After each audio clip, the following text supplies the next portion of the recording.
नमस्कार दोस्तों, news today में आपका स्वागत है।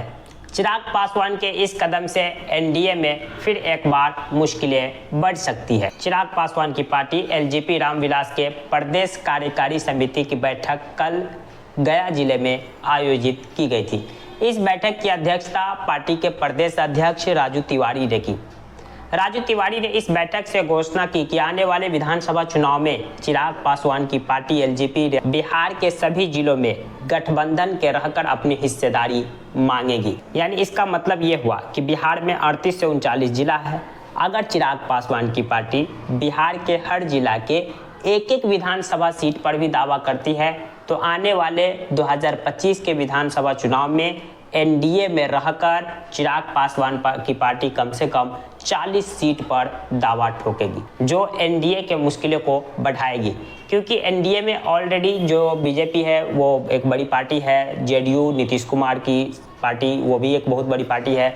इसके अलावा चिराग पासवान की पार्टी, चिराग पासवान के जो चाचा है पशुपति पारस, वो भी एनडीए के साथ है। तो यानी कहने का मतलब इन सब में सीट शेयरिंग को लेकर 2025 के विधानसभा चुनाव में काफ़ी मुश्किलें आ सकती है। क्योंकि चिराग पासवान ने अभी से ही दावा ठोक दिया कि आने वाले विधानसभा चुनाव में हमारी पार्टी हर जिला में अपनी हिस्सेदारी मांगेगी गठबंधन में रहकर। इसका मतलब कि उनका इशारा है कि कम से कम 40 सीटों पर तो हम अपनी हिस्सेदारी मांगेंगे ही। अब देखना दिलचस्प होगा कि क्या नीतीश कुमार और बीजेपी चिराग पासवान को अपने साथ रखने के लिए उनकी मांग को पूरा करेंगे या फिर आने वाले विधानसभा चुनाव से पहले बिहार में काफ़ी कुछ बदल जाए। यानी हो सकता है चिराग पासवान एनडीए का साथ छोड़कर इंडिया गठबंधन में शामिल हो जाए। क्योंकि पिछले 3-4 महीनों में चिराग पासवान का सुर काफ़ी बदला सा दिखा। कई ऐसे मौके मिले जहां पर चिराग पासवान की पार्टी एनडीए से अलग अपना रुख अपनाए। हमने एक वीडियो में बताया भी, और आरजेडी ने इस तरह का तो बयान भी दिया था कि चिराग पासवान की पार्टी को फिर बीजेपी तोड़ने की कोशिश कर रही है। उसके जो सांसद है वो बीजेपी के संपर्क में है और फिर से चिराग पासवान की पार्टी पर ऑपरेशन लोटस हो सकता है।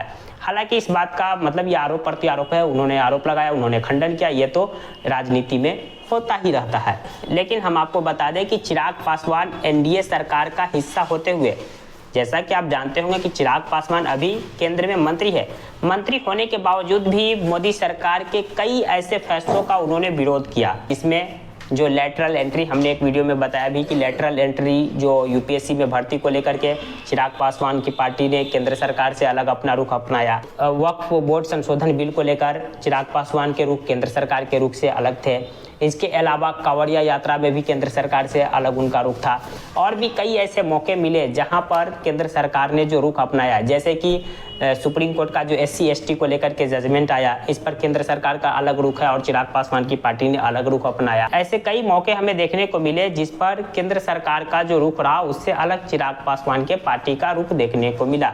जिसके बाद ये कयास लग रहे हैं कि चिराग पासवान पहले से बदले दिख रहे हैं। मोदी के हनुमान, चिराग पासवान खुद को मोदी का हनुमान कह रहे थे, मोदी के हनुमान अब मोदी जी से अलग दिख रहे हैं। तो हो सकता है आने वाले विधानसभा चुनाव में चिराग पासवान की पार्टी इंडिया ब्लॉक में शामिल हो जाए, एनडीए गठबंधन को छोड़कर।